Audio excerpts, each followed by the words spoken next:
Okay, my name's Mark Scandrette, and I live in San Francisco with my family. We're part of something called ReIMAGINE. I remember growing up at a large church, and the irony I experienced that we were sitting in this regal building in fine clothes, and back then you had to dress up to go to a church, and we were hearing stories being told about this homeless, crazy prophet that was wandering around proclaiming that there was a new way to be human.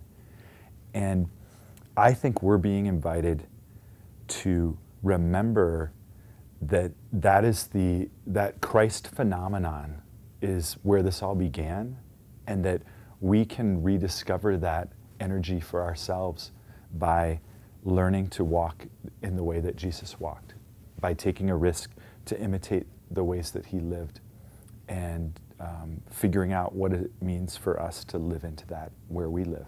So that does require a lot of creativity and imagination, to read the ancient story and not just see it as something that's important to remember, but to realize I'm part of that story.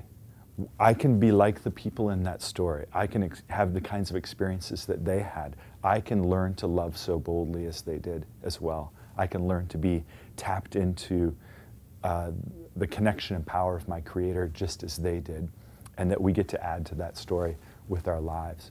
But I think what that requires is a posture in life that is more about risk-taking than security, and it's more about adventure than personal comfort or affluence. And that really what this starts with is reimagining the American dream, or the dream of prosperity for our lives.